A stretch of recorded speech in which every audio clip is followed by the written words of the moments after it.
నమస్కారం. ఎన్ఎక్స్టీ జే న్యూస్ కి స్వాగతం. ఈనాటి వార్తా విశేషాలు. ఏపీ సీఎం చంద్రబాబుతో డిప్యూటీ సీఎం పవన్ కళ్యాణ్ భేటీ అయ్యారు. ఉండవల్లిలోని సీఎం నివాసంలో వీరిద్దరి సమావేశం జరిగింది. కాకినాడలోని బియ్యం అక్రమ రవాణాపై వారు చర్చించుకున్నారు. తాజా రాజకీయ పరిణామాలు, రాజ్యసభ అభ్యర్థుల ఎంపికపైన సమాలోచన చేయనున్నారు. మరొక వైపు తన ఢిల్లీ పర్యటన విశేషాలని చంద్రబాబుకి పవన్ కళ్యాణ్ వివరించారు. సోషల్ మీడియా కేసులు, నామినేటెడ్ పదవుల అంశం వీరి మధ్య చర్చకు వచ్చే అవకాశం ఉంది. రేషన్ బియ్యం అక్రమంగా విదేశాలకి తరలింపు వెనక పెద్ద మాఫియా ఉందని ఏపీ కాంగ్రెస్ అధ్యక్షురాలు వైఎస్ షర్మిల ఆరోపించారు. ఇదొక జాతీయ స్థాయి కుంభకోణమని తెలియజేశారు. ఈ మేరకు ఆమె ఒక ప్రకటన విడుదల చేశారు. పేదల పొట్టకొట్టి 48,000 కోట్లు ప్రజల డబ్బుని పందుకొక్కుల్లా తిని దోపిడీకి పాల్పడ్డారు. తిలా పాపం తలా పిడికెడు అన్నట్లు రేషన్ బియ్యం స్మగ్లింగ్ వెనుక ప్రజాప్రతినిధుల ప్రమేయం ఉంది. ఈ వ్యవహారంలో కింద నుంచి ఉన్నత స్థాయి వరకు కొంతమంది అవినీతి అధికారుల పాత్ర ఉంది. ఎవరికి దక్కాల్సిన వాటా వాళ్లకు చేరుతూ ఉండటంతో నిఘా వ్యవస్థ పూర్తిగా కళ్లు మూసుకుంది. గడిచిన 3 ఏళ్లలో రాష్ట్రంలోని పోర్టుల నుంచి 2 కోట్ల టన్నుల రేషన్ బియ్యం అక్రమంగా రవాణా జరిగిందంటే మన చెక్ పోస్టుల పనితీరు ఎలా ఉందో అంచనా వేయొచ్చు. ఏ స్థాయిలో అవినీతి జరుగుతుందో అర్థం చేసుకోవచ్చు. అసలు పీడీఎస్ బియ్యం అక్రమ రవాణాపై రాష్ట్ర ప్రభుత్వం ప్రత్యేక దర్యాప్తు కమిటీ వేయాలని అన్నారు. అవసరమైతే కేంద్ర దర్యాప్తు సంస్థ సీబీఐతో విచారణ జరిపించాలని డిమాండ్ చేశారు. ప్రపంచానికి అన్నం పెట్టే మన రాష్ట్రాన్ని రేషన్ బియ్యం మాఫియాకి అడ్డాగా ఎవరు మార్చారు? ఈ వ్యవహారంలో నిజాలు నిగ్గు తేల్చాలని షర్మిల డిమాండ్ చేశారు. వైఎస్ జగన్ అక్రమాస్తుల కేసులు పూర్తి వివరాలు అందించాలని సిబిఐ, ఈడీలను సుప్రీంకోర్టు ఆదేశించింది. కేసుల పూర్తి వివరాలు 2 వారాల్లోగా అందించాలని పేర్కొంది. కింది కోర్టులో ఉన్న డిశ్చార్జ్ పిటిషన్ల వివరాలు ఇవ్వాలని ధర్మాసనం చెప్పింది. తెలంగాణ హైకోర్టులో ఉన్న పెండింగ్ అప్లికేషన్ల వివరాలు అందించాలని సూచించింది. సిబిఐ, ఈడీ కేసుల వివరాలు విడివిడిగా చార్టు రూపంలో అందించాలని అంది. అన్ని వివరాలతో అఫిడవిట్లు 2 వారాల్లో దాఖలు చేయాలని ఆదేశించింది. జగన్ అక్రమాస్తుల కేసు విచారణ ఆలస్యమవుతుందని ఏపీ డిప్యూటీ స్పీకర్ రఘురామకృష్ణంరాజు గతంలో పిటిషన్ వేశారు. కేసు విచారణ మరొక రాష్ట్రానికి బదిలీ చేయాలని తెలిపారు. దీనిపై విచారణను జస్టిస్ అభయస్ ఓకా ధర్మాసనం చేపట్టింది. వాదనల సందర్భంగా రోజువారీ పద్ధతిలో విచారణకు ఇప్పటికే తెలంగాణ హైకోర్టు ఆదేశించినట్లు ఇరు పక్షాల న్యాయవాదులు కోర్టు దృష్టికి తీసుకుని వచ్చారు. విచారణ ఇన్నేళ్ల పాటు ఎందుకు ఆలస్యమవుతుందని ధర్మాసనం ప్రశ్నించింది. డిశ్చార్జ్ వాయిదా పిటిషన్ల ఉన్నత కోర్టులో విచారణ పెండింగే కారణమని న్యాయవాదులు తెలిపారు. పెండింగ్ లో ఉన్న కేసుల వివరాలు ఇస్తే తగిన ఆదేశాలు ఇస్తామని ధర్మాసనం చెప్పింది. తెలంగాణ హైకోర్టు ఆదేశాలు ట్రయల్ కోర్టు పెండింగ్ కేసుల వివరాలు ఇవ్వాలని ఆదేశించింది. తదుపరి విచారణను ఈ నెల 13కి వాయిదా వేసింది. ఏప్రిల్ మండలం కొత్తరెడ్డిపాలెం గ్రామంలో జులై 15వ తేదీన మైనర్ బాలిక హత్యకు గురైన సంఘటన తెలిసిందే. ఈ కేసును చేప్రోలు పోలీసులు ఛాలెంజ్ గా తీసుకుని ఛేదించారు. ఈ హత్య కేసులో నిందితుడిని అరెస్టు చేసినట్లు ఎస్పీ సతీష్ కుమార్ తెలిపారు. గుంటూరు జిల్లా పోలీస్ కార్యాలయంలో ఏర్పాటు చేసిన మీడియా సమావేశంలో ఎస్పీ మాట్లాడారు. కృష్ణా జిల్లా ఇబ్రహీంపట్నం కొండపల్లి గ్రామానికి చెందిన నరమామిడి నాగరాజు ఈ కేసులో ముద్దాయి అని చెప్పారు. ప్రస్తుతం నాగరాజు కొత్తరెడ్డిపాలెం గ్రామంలో అద్దెకి ఉంటూ ఒక గ్యాస్ ఏజెన్సీలో గ్యాస్ డెలివరీ బాయ్ గా పనిచేస్తున్నారని చెప్పారు. హత్య జరిగిన తీరు, నిందితుడిని అరెస్టు చేసిన విధానాన్ని ఎస్పీ వివరించారు. జూలై 15th నేను ఛార్జ్ తీసుకోవడానికి 2 days ముందు జరిగింది అది. సో దానిలో మన ముద్దాయిని అరెస్ట్ చేయడం జరిగింది. సో మనకి ఒక 4 months దగ్గర అయింది అక్యూజ్డ్ అరెస్ట్ చేయడం. సో అక్యూజ్డ్ నరమామిడి నాగరాజ్ అని చెప్పేసి 44 years old. సో ఈ స్టోరీ క్రక్స్ ఏంటంటే ఈ నరమామిడి నాగరాజుకి తర్వాత విక్టిమ్ అమ్మాయి ఎవరు ఉన్నారో వాళ్ళు మదర్కి ఇల్లీగల్ రిలేషన్షిప్ ఉంటాయి. ఇల్లీగల్ రిలేషన్షిప్ ఉన్న అమ్మాయితో పాటు ఇంకొక వ్యక్తికి సంబంధం ఉంది, దానికి విక్టిమ్ సపోర్ట్ చేస్తున్నారు అనే కోపంతో పాటు ఈ అమ్మాయిని చంపేయడం జరిగింది. యాక్చువల్లీ అది దీని వెనక ఉన్న రీజన్. ఈ వ్యక్తి పైన ఆల్రెడీ 2012లో ఆల్రెడీ ఒక మర్డర్ కేసు ఉండడం ఉంది యాక్చువల్లీ ఇబ్రాహీంపట్నంలో. సో దాని తర్వాత అది ఆ కేసు అక్విటల్ అవ్వడం జరిగింది. అది 2012 తర్వాత 2014 బయటకు వస్తారు. జైలు నుంచి బయటకు వచ్చిన తర్వాత 16 చీబ్రోలు వస్తారు. 2016లో చీబ్రోలకు వస్తారు. చీబ్రోల్లో 8 సంవత్సరంగా ఉంటారు. ఎవరు విక్టిమ్ ఉన్నారో విక్టిమ్ తల్లితో పాటు రిలేషన్షిప్లో ఉంటారు. తర్వాత మర్డర్ చేస్తారు. మర్డర్ చేసిన తర్వాత ఇక్కడ నుంచి విజయవాడ నుంచి హైదరాబాద్ మన హనుమకొండ, తర్వాత హైదరాబాద్ వెళ్ళి మళ్ళీ వైజాగ్ వచ్చి రాజమండ్రిలో ఉన్నప్పుడు మనకి బేస్డ్ ఆన్ ఇన్ఫర్మేషను, తర్వాత మనం technical analysis and based on information ఈ వ్యక్తిని అరెస్ట్ చేయడం జరిగింది. యాక్చువల్లీ మీకు ఏదైనా క్వశ్చన్స్ ఉందంటే అడగచ్చు.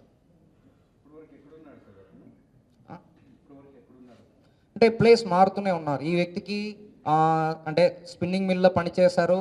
తర్వాత ఈ వ్యక్తికి యాక్చువల్లీ కుక్కుగా కూడా ఈ వ్యక్తికి తెలుసు. తర్వాత గ్యాస్ ఏజెన్సీలో పనిచేశారు, మేసన్ వర్క్ చేస్తారు. ఇన్ని రోజులు కూడా వాళ్ళు మనకి ఇక్కడ ఛాలెంజ్ అయిందంటే ఈవెన్ వాళ్ళు మొబైల్ వాడడం కూడా మానేశారు. ఇక్కడ నుంచి వెళ్తున్నప్పుడే 3,000కి మొబైల్ నమ్మేసి వెళ్ళిపోయారు. యాక్చువల్లీ వెళ్ళిపోయిన తర్వాత యాక్చువల్లీ వీళ్ళకి బంధువులు కూడా మేము మహారాష్ట్ర, కర్ణాటక అన్నీ కూడా తిరగడం జరిగింది. ఎందుకంటే ఈ వ్యక్తి సొంత ఊరు మనకి కొండపల్లి, ఇబ్రాహీంపట్నం దగ్గర. వాళ్ళ బంధువులు అందరు కూడా గుల్బర్గా, హైదరాబాద్ అన్నీ కూడా అన్ని చోట్ల ఉన్నారు. సో మనం అన్ని చోట్ల వెళ్ళడము, పర్సనల్గా వెళ్ళి చెక్ చేయడం అన్నీ కూడా జరిగింది యాక్చువల్లీ. కానీ ఈ వ్యక్తి ఏం చేశారంటే వీళ్ళకి చాలా వర్క్లు వస్తాయి కాబట్టి ప్రతిరోజు డైలీ వేజ్కి ఎంత వస్తాయో దాన్ని పెట్టుకొని బతికేవాడు. యాక్చువల్లీ ఈవెన్ తమిళనాడు తిరుపూర్ కూడా వెళ్ళి వచ్చారు స్పిన్నింగ్ మిల్ నుంచి. అలాగా ఈ 4 నెలలు కూడా ఒక్క ప్లేస్లో లేకుండా తిరుగుతూనే ఉన్నారు యాక్చువల్లీ. అందుకే మనకు కొంచెం ఛాలెంజింగ్ అయింది. బట్ మన ఎఫర్ట్స్ వల్ల దాన్ని క్రాక్ చేయగలిగాం. గుంటూరు నల్లపాడు రోడ్డు చుట్టుగుంట ప్రాంతంలో మరమరాల బట్టి ద్వారా జీవనం సాగించే ఓ కుటుంబం వైసీపీ నాయకుడు కారణంగా రోడ్డున పడింది. వెంగళాయపాలెంకి చెందిన దేవరకొండ నాగేశ్వరరావు అనే వైసీపీ నాయకుడు గత 2 ఏళ్లుగా ఆ వ్యాపారి భార్యతో మొదట సన్నిహితంగా ఉంటూ ఆ తర్వాత బ్లాక్మెయిల్ చేయడం ప్రారంభించాడు. మరమరాల బట్టిలో 4 సార్లు జరిగిన దొంగతనం విషయంలో వైసీపీ నాయకుడిగా సాయం చేస్తానంటూ ఆ వ్యాపారి భార్యకు దగ్గరయ్యాడు. వారిద్దరి సాన్నిహిత్యంగా ఉన్న సమయంలో వీడియోస్ తీసి ఆ తర్వాత వాటి ద్వారానే ఆమెను బ్లాక్మెయిల్ చేయడం ప్రారంభించాడు. అంతేకాకుండా వారానికి 32,000 చొప్పున వసూలు చేయడం ప్రారంభించాడు. దీనికి తోడు ఆ వ్యాపారిపై పలుసార్లు భౌతికంగా దాడి చేయటమే కాకుండా హత్యాయత్నానికి ప్రయత్నించాడు. దేవరకొండ నాగేశ్వరరావు వేధింపులు తాళలేక భార్యాభర్తలు సోమవారం జిల్లా ఎస్పీ సతీష్ కుమార్ కి ఫిర్యాదు చేశారు. దేవరకొండ నాగేశ్వరరావు నుంచి తమకు ప్రాణహాని ఉందని, తమకు న్యాయం చేయాలని వేడుకున్నారు. ఇదే విషయాన్ని మీడియాకు వివరించారు. నా పేరు కందుల సరోజలక్ష్మి. మేము వృత్తిపరంగా మరమరాలు బట్టి మరమరాలు తయారు చేసేది చుట్టుగుంట దగ్గర నల్లబాటు రోడ్డు కృపామిస్త్రి చర్చి పక్కన మా వ్యాపారం చేసుకుంటున్నాం. 5 ఇయర్స్ అయింది సార్. మేము వచ్చి 5 ఇయర్స్ అయింది. 5 ఇయర్స్ నుంచి బాగానే చేసుకుంటున్నాము. లాస్ట్ 2 ఇయర్స్లో చేసుకుంటా ఉన్నాము. ఒక అతను మరమరాలు కావాలంటా వచ్చి, మసాలా కావాలంటా వచ్చి ఒక 3 డేస్ 5 డేస్ వచ్చాడు. వచ్చిన తర్వాత మధ్యలో 10 రోజులు కనిపించలేదు. 10 రోజుల్లో దొంగతనం జరిగింది. ఆ దొంగతనం జరిగిన తర్వాత వచ్చి మీ మరమరాల షాప్లో దొంగతనం జరిగిందంట కదా, ఏంటి ఎవరు అని చెప్పి అడిగాడు. ఏం చేశారు అన్నాడు. పెట్టాం సార్, చూస్తున్నారు అని అన్నాము. ఆ తర్వాత వెళ్ళిపోయిన తర్వాత మళ్ళీ కూడా ఇంకొకసారి వచ్చాడు. అలా కూడా మళ్ళీ నెలలోపే, అది కూడా ఒక నెలలోపే మళ్ళీ జరిగింది. మళ్ళీ వచ్చి అదే మాట అడిగాడు. ఏం చేశారు, దొంగలు దొరికారా, ఏమైనా కనిపించారా, పట్టుకున్నారా, పోలీసులు ఏం చేయలేకపోయారా, అది ఇది అన్నారు.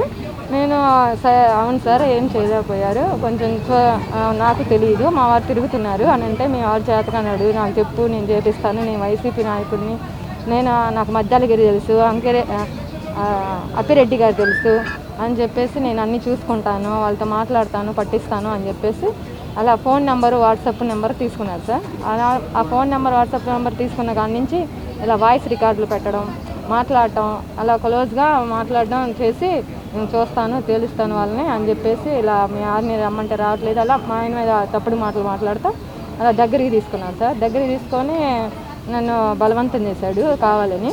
బలవంతం చేసిన ఫోటోలు తీసుకొని ఆ తర్వాత నుంచి నాకు ఒక మనీ కావాలి, నాకు దీనికి ఖర్చు అయ్యిద్ది, నేను చూస్తాను వాళ్ళ గురించి అని చెప్పేసి అలా 4,000 లెక్కన, రోజుకి 4,000 లెక్కన అలా తీసుకెళ్తానే ఉన్నాడు సార్. తీసుకెళ్తానన్నాను, మాకేం వద్దు, అది పట్టించుకో, మాకేం అవసరం లేదు, సరే చూసి వదిలేసాం మేము అని చెప్పేసి అన్నా కానీ లేదు నాకు మనీ కావాలి అని చెప్పి అలాగే హెరాస్మెంట్ చేస్తూ వచ్చాడు. నేను మనీ ఇవ్వలేను అని అన్నా కానీ మనీ ఇవ్వలేను అన్నప్పుడల్లా ఈ ఫోటోలు పెట్టడం ఇలా చేస్తాను, మీ ఆయన పెడతాను, వాడు గుండె పగిలి చేస్తాడు, వాడు హార్ట్ అటాక్ వచ్చి చేస్తాడు, వాడు చావాలి అని అప్పుడు నువ్వు నాకు ఎదురు తిరగవు కదా, ఇట్లా మాట్లాడుతూ వచ్చాడు సార్. అలా నేను ఇయ్యలేను, నేను చెయ్యలేను, నేను ఉండలేను అట్లా అన్నప్పుడల్లా లేదు నాకు కావాలి, లేకపోతే మీకు ఏం జరిగిద్దో చూపిస్తానని చెప్పి అట్లా చెప్పి చేసేవాడు సార్. చెప్పి చేస్తాడు, చేసి చెప్తాడు. ఇలా నాకు విధాలుగా ఆయన్ని కొట్టడం, యాక్సిడెంట్ చేపించడం, ఇలా నాకు విధాలుగా ఎన్నో చెప్పలేని అన్నీ చేశాడు సార్. ఎంత భయంకరంగా చేశాడంటే అంత భయంకరంగా చేశాడు. ఆఖరికి నువ్వే చేయాలి అని కూడా చెప్పాడు సార్. నేను చేయలేను అన్నా కానీ లేదు నువ్వు చేస్తావా చేయవని చాలా రకాలుగా చేశాడు సార్. నా వల్ల కాదు అని మొత్తుకుంటున్నా కానీ సాల్వ్ చేస్తాను సార్. ఆ తర్వాత నేను మా మెసేజ్ వచ్చినాక నేను 10ంటికి ఇంటికి వెళ్ళి కాసేపు రెస్ట్ తీసుకొని మళ్ళీ ఒకవేళ వర్క్ కానీ ఉంటే అక్కడ పొయ్యి ఉంది మాకు, ఆ పొయ్యి దగ్గర వర్క్ చేసుకుంటా, లేదంటే మార్కెట్కి వెళ్ళి షాప్ ఖరీదు చేసుకొని సరుకులు తీసుకొని వస్తుంటా. డిసెంబర్ 3వ తారీఖు నైట్ 9:30కి నేను సరుకులు కొనుగోలు చేసి రిటర్న్ అవుతుండగా అక్కడ చుట్టుకుండా దాడుతుండగా ఏరవాస గూడాల దగ్గర నన్ను వెనకమాలగా వచ్చి గుర్తు తెలియని వ్యక్తుల్లో ఇద్దరు స్కూటీ మీద వచ్చి ఫట్టును కొట్టారు. ఆ టైంలో నేను అమ్మటి వెళ్ళిపోయి మా బామర్ది గారికి ఫోన్ చేశాను, మా బాబాయ్ గారికి ఫోన్ చేస్తే వాళ్ళు వచ్చి హాస్పిటల్కి చూపించారు. గవర్నమెంట్ హాస్పిటల్కి చూపించుకున్నాం. సరేలే ఎవరో లేక సైకోలాగా ప్రవర్తించారు. కంప్లైంట్ అయితే ఇవ్వలేదు సార్, ఎలా చేయించుకొని వచ్చేది సార్. తర్వాత రెండోసారి నేను విజయవాడ మామూలుగా ఇది ఖరీదుకి వెళ్తుంటే పెదకాకాని టోల్గేట్ మధ్యలో యాక్సిడెంట్ చేయించారు. ఆ టైంలో కూడా నాకు సోయలేదు. అంబులెన్స్ వచ్చి తీసుకొచ్చి మన గవర్నమెంట్ హాస్పిటల్లో ట్రీట్మెంట్ తీసుకున్నాము. ఆ తర్వాత అప్పుడు కూడా కంప్లీట్ ఇవ్వలేదు. మొన్న మాది కనిగిరి సార్. ఇక్కడికి వచ్చి ఈ విషయాలు అంటే సార్ మామూలుగా అమ్మాయిని కొట్టారు కదా, ఇక్కడ పొడిచారు కదా, ఇక్కడ కూడా మొన్న 17వ తారీఖు పొడిపించాడు. అతనే చేశారు నన్నే ఇండిషన్తో మామూలుగా పొడిపించాడు. ఇప్పుడు కూడా అడుక్కడుక్కు ఏది మనసులను పెట్టడం, షాప్ దగ్గర ఏదో చుట్టుపక్కల మాకు గుర్తుగల వ్యక్తులను అక్కడక్కడ పెట్టి ఏది ఏం చేస్తున్నారు, ఎవరున్నారు, ఏంది కనుక్కొని ఇన్ఫర్మేషన్ తీసుకుంటా. గుంటూరు జిల్లాలో యథేచ్ఛగా రేషన్ బియ్యం అక్రమ రవాణా జరుగుతుందని జనసేన పార్టీ నాయకులు ఆళ్లహరి ఆరోపించారు. రేషన్ బియ్యం మాఫియాపై ఉక్కుపాదం మోపాలని జిల్లా కలెక్టర్ నాగలక్ష్మికి సోమవారం స్పందన కార్యక్రమంలో ఫిర్యాదు చేశారు. ఈ సందర్భంగా ఆళ్లహరి మీడియాతో మాట్లాడారు. రాష్ట్ర ఉప ముఖ్యమంత్రి పవన్ కళ్యాణ్ కాకినాడ పోర్టు ద్వారా విదేశాలకి తరలిస్తున్న రేషన్ బియ్యం స్మగ్లింగ్ విషయాన్ని బహిర్గతం చేసిన సంగతిని గుర్తు చేశారు. ఈ నేపథ్యంలో గుంటూరు జిల్లాలో రేషన్ బియ్యం పక్కదారి పట్టకుండా పకడ్బందీగా చర్యలు తీసుకోవాలని జిల్లా కలెక్టర్ ని కోరామని చెప్పారు. పౌర సరఫరాల శాఖ అధికారులు నిరంతరం పర్యవేక్షించి రేషన్ బియ్యం పేదలకు అందేలా చర్యలు తీసుకోవాలని డిమాండ్ చేశారు. తీసుకుంటే గతంలో పోకుండా గత 3 సంవత్సరాల కాలంలో తీసుకుంటే వైసీపీ పాలనలో సుమారు 48,000 కోట్ల లక్షల రూపాయలు ఈ రేషన్ మాఫియా విదేశాలకు తరలిపోయిందంటే ఇంతకన్నా దారుణం ఉండదు. ముఖ్యంగా ఈ రేషన్ మాఫియాకి సహకరిస్తున్న వాళ్ళు రేషన్ డీలర్లు, అలాగే ఎండియు వాహనదారులు, అలాగే రైస్ మిల్లర్లు. వీళ్ళు ఎప్పుడైతే వీళ్ళంతా ఒక ముఠాగా ఏర్పడి ఈ బియ్యాన్ని పేదల దగ్గర ఉన్నటువంటి బియ్యాన్ని తీసుకెళ్లి మాఫియాకి అందజేయడం, ఆ మాఫియా నౌకాయానం ద్వారా విదేశాలకు తరలించడం జరుగుతూ ఉంది. అందుకని ఈ రోజున మన కాకినాడ పోర్ట్లో పవన్ కళ్యాణ్ గారు ఏదైతే పర్యటించి అక్కడ ఉన్నటువంటి 640 మెట్రిక్ టన్నుల బియ్యాన్ని సీజ్ చేయమని చెప్పారో అదే స్ఫూర్తితో మేము ఈ రోజున గుంటూరు జిల్లాలో ఈ రేషన్ మాఫియాని అరికట్టాలని చెప్పేసి గుంటూరు జిల్లా కలెక్టర్ నాగలక్ష్మి గారిని కోరటం జరిగింది. ముఖ్యంగా ఇది క్షేత్రస్థాయిలో అరికట్టకపోతే పై స్థాయిలో మనం ఏం చేయలేం. ఇక్కడే కనుక పునాదిలోనే మనం దీన్ని అరికట్టగలిగితే దీన్ని నివారించవచ్చు. ఇది ఒక పెద్ద మాఫియా. దీనికి అరికట్టడం అంటే ప్రాణాలు తెగించి పోరాడడం అనేది కరెక్ట్. పవన్ కళ్యాణ్ గారు ప్రాణాలు తెగించి పోరాడుతున్నారు కాబట్టి మేము కూడా నాగలక్ష్మి గారికి చెప్పాం. ఇది రైస్ మిల్లర్లు, అలాగే ఎండియు వాహనదారులు, అలాగే వాహనదారులు అందరూ కలిసి చేస్తున్నారు కాబట్టి దీన్ని మీరు పూర్తిస్థాయిలో అరికట్టమని చెప్పాం. అలాగే విజిలెన్స్ వాళ్ళు, పోలీసు వ్యవస్థ, రెవెన్యూ వ్యవస్థ వీళ్ళందరూ కూడా కలిసిమెలిసి ఒక లక్ష్యంతో కలిసిమెలిసి ముందుకెళ్తేనే దీన్ని అరికట్టగలుగుతామని చెప్పాము. చంద్రబాబు నాయుడు గారు ఎలాగ పారదర్శకతతో జవాబుదారీతో పనిచేస్తున్నారో, అలాగే డిప్యూటీ సీఎం పవన్ కళ్యాణ్ గారు ఏ విధంగా పారదర్శకతతో నీతి నిజాయితీతో విధులు నిర్వహిస్తున్నారో అదే స్ఫూర్తితో మనం కూడా గుంటూరు జిల్లాలో 0 ఉచిత బియ్యం అక్రమ రవాణా అదేవిధంగా మీరందరూ పనిచేయాలని నాగలక్ష్మి గారిని కోరడం జరిగింది. ఆమె కూడా మనందరం ఎక్కడా కూడా లోటుపాటు లేకుండా పూర్తి స్థాయిలో విధులు నిర్వహిస్తాం, అక్రమ రవాణాని క్షేత్రస్థాయిలో అరికడతామని చెప్పినందుకు మరొకసారి నాగలక్ష్మి గారికి. రాష్ట్ర ప్రభుత్వం ప్రతిష్టాత్మకంగా అమలు చేస్తున్న సంక్షేమ కార్యక్రమాలని అర్హులైన లబ్ధిదారులకు అందించాలని జిల్లా కలెక్టర్ నాగలక్ష్మి అధికారులను ఆదేశించారు. ఈ విషయంలో అధికారులు జవాబుదారీతనంతో వ్యవహరించాలని తెలిపారు. లేని పక్షంలో శాఖపరమైన చర్యలు తప్పవని హెచ్చరించారు. ప్రజా సమస్యల పరిష్కార వేదిక స్పందన కార్యక్రమం సోమవారం జిల్లా కలెక్టరేట్లోని ఎస్ఆర్ శంకరన్ కాన్ఫరెన్స్ హాల్లో జరిగింది. ఈ కార్యక్రమానికి జిల్లా నలుమూలల నుంచి వచ్చిన బాధితులు తమ సమస్యల్ని పరిష్కరించాలని కోరుతూ జిల్లా కలెక్టర్ నాగలక్ష్మికి విజ్ఞాపన పత్రం అందజేయడం జరిగింది.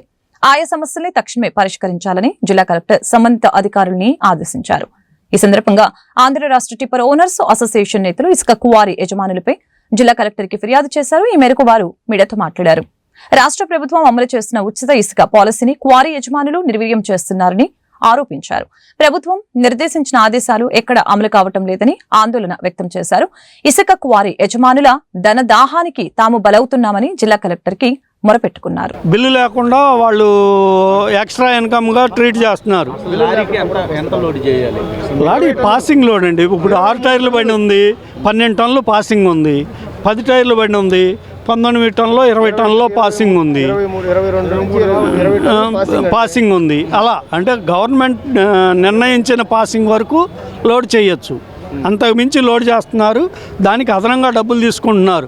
దానికి గవర్నమెంట్కి కట్టడం కానీ ఇది కానీ చేయట్లా, దాని మూలాన మిస్యూజ్ అవుతుంది. మీకు జరుగుతున్న నష్టం మాకంటే మేము ఓవర్లోడ్ వేసుకోకపోతే ఎక్స్ట్రా డబ్బులు ఇవ్వం కాబట్టి మాకు లోడ్లు చేయట్లా, బళ్ళు ఆగిపోతున్నాయి వారం రోజులు అట్లా. మేము ఓవర్లోడ్ వేసుకోము అని చెప్పి డిసైడ్ అయిపోయాం మా యూనియన్ల తరపున. అందుకని చెప్పి వాళ్ళు ఏం చేస్తున్నారంటే ప్రైవేట్గా వెహికల్ని హైర్ చేసుకుని వాళ్ళ వెహికల్స్తో ఓవర్లోడ్ తోలి ఇక్కడ రేటుని ఇచ్చేస్తున్నారు. ఆటోమేటిక్గా మేము కూడా ఓవర్లోడ్ తోలాల్సిందే. ఇకను తోలకపోతే గిట్టుబాటు అవుతుంది. అందరినీ పిలిచి మాట్లాడతానన్నారు. బళ్ళ వరకు ఏమో పోయటం సీరియల్ లేదు. లోకల్ బళ్ళు నాన్ లోకల్ అనేది లేదండి. వాళ్ళు లోకల్ అయితే మాకు ఇక్కడ గుంటూరు తీసుకొచ్చి అమ్మకూడదు. ఏంది లోకల్ వాళ్ళు, గుంటూరు వాళ్ళు నాన్ లోకల్ ఏం కాదు. అంటే అందరూ ఒకటే సమానమే, కానీ అందరికీ సమానంగాను పోయాలా.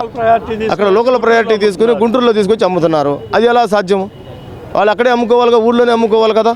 కానీ అలా కాకుండా అందరికీ ఒక సీరియల్లోను వాళ్ళు మనుషులే, మేము మనుషులమే, అందరూ బతుకు పట్టుకుంటు కోసం వచ్చాము రోడ్డు మీదకి. కానీ లోకల్ ప్రయారిటీ అనేది ఉండకూడదు, సీరియల్ ప్రకారంగా పోయాలా. ఒక్కొక్క బండికి ఒక్కొక్క ట్రిప్పే పోయండి, మాకు సమంజసం, ఇబ్బంది లేదు. రోజుకి 4 ట్రిప్పులు వేయాల్సిన అవసరం ఏమీ లేదు, మాకు ఒక ట్రిప్పు చాలు.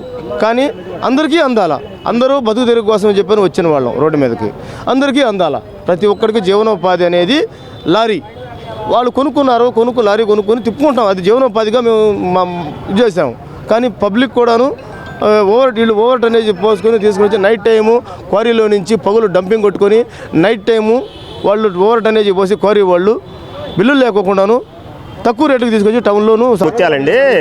ఎన్నికల కూడా వచ్చిన కానీ ఇసుక రీచ్లు ఆగిపోయినాయి కానీ ప్రతి ఒక్క లారీ ఓనర్ కుటుంబం, లారీ డ్రైవర్ కుటుంబం ఎన్నో విధాలుగా ఇబ్బందులు పడుతుండే. గవర్నమెంట్ వచ్చాక కొత్త విధానాలు తీసుకొచ్చారు, జీపీఎస్లు పెట్టేయమన్నాను. అన్ని రకాలుగా లారీ ఓనర్లు కలెక్టర్ గారు చెప్పినప్పుడు అన్ని విధాలుగా మేము సాధించాం.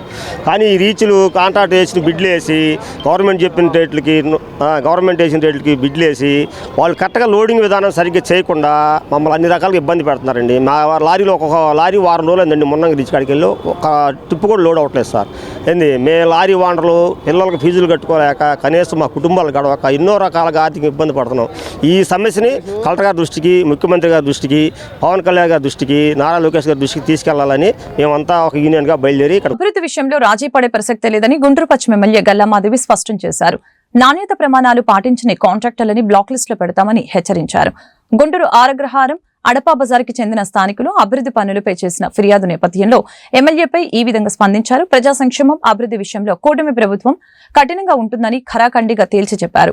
సోమవారం స్థానిక 18వ డివిజన్ ఆరగ్రహారం అడపా బజార్లో ₹1 కోటి నిర్మాణంగా నిర్మాణం చేపట్టనున్న సీసీ రోడ్డు, డ్రైన్ పనులని ఎమ్మెల్యే శంకుస్థాపన చేశారు. ఈ మేరకు ఆమె మీడియాతో మాట్లాడారు. స్థానిక ప్రజల ఆకాంక్షల మేరకు అభివృద్ధి పనులు జరుగుతాయని చెప్పారు. త్వరలో ప్రారంభం కానున్న బీసీ రుణాల మేళాని అర్హులైన వారు సద్వినియోగం చేసుకోవాలని కోరారు. కార్యక్రమంలో స్థానిక కార్పొరేటర్ నిమ్మల వెంకటరమణ, టీడీపీ నాయకులు సుఖవాసి శ్రీనివాసు, జనసేన పార్టీ నాయకులు మార్కండేయులు, బుజ్జి, ఇర్రి వాసు, దుర్గాప్రసాద్ తదితరులు పాల్గొన్నారు. అదేవిధంగా అడపా బజార్లో రోడ్స్, డ్రైన్స్ వేసుకోవడం జరిగింది, కల్వర్ట్స్ కూడా వేసుకోవడం జరుగుతుంది. వాటికి శంకుస్థాపన చేసుకోవడం జరిగింది. ఎప్పటి నుంచో ప్రజలందరూ ఆకాంక్షిస్తున్న కళ, ఎప్పటి నుంచో ఈ రోడ్ అవ్వాలి అని చెప్పి కోరుకుంటూ ఉన్నారు. లాస్ట్ ఇయర్లోనే శాంక్షన్ అయినప్పటికీ ఇప్పటికీ కూడా దీనికి ఏ విధమైన వర్క్లు ఉంచుకోని పరిస్థితి కనపడుతూ ఉంది. అయితే ఈరోజు మనం రాగానే కూటమి ప్రభుత్వం ఏర్పడగానే ఇలాంటి పెండింగ్ వర్క్స్ అన్నింటినీ కూడా దృష్టి పెట్టి గతిగతులు వీటన్నిటిని పూర్తి చేసే ప్రయత్నం చేస్తున్నాము. కాంట్రాక్టర్స్ అందరూ భయపడి వెనక్కి తగ్గిన పరిస్థితుల్లో వర్క్స్ తీసుకురావట్లేదని బాధపడుతున్న క్రమంలో ఈరోజు వాళ్ళందరికీ కూడా సానుకూలంగా వారిని చెప్పుకొని వారికి శాంక్షన్ చేపిస్తామని హామీ ఇచ్చి ఈరోజు ముందుకు తీసుకురావడం జరిగింది. సో అదే ప్రాసెస్లో ఈరోజు అడపా బజార్లో రోడ్ వేసుకోవడం జరిగింది. ప్రజలందరూ కూడా చాలా ఆనందం వ్యక్తం చేస్తున్నారు. అదేవిధంగా సందులో కూడా రోడ్డు అండ్ డ్రైన్స్ వేసుకోవడం జరిగింది. దగ్గర ఈ వార్తలు ఇంతటితో సమాప్తం. మరొక బులెటిన్లో మళ్ళీ కలుద్దాం. నమస్కారం.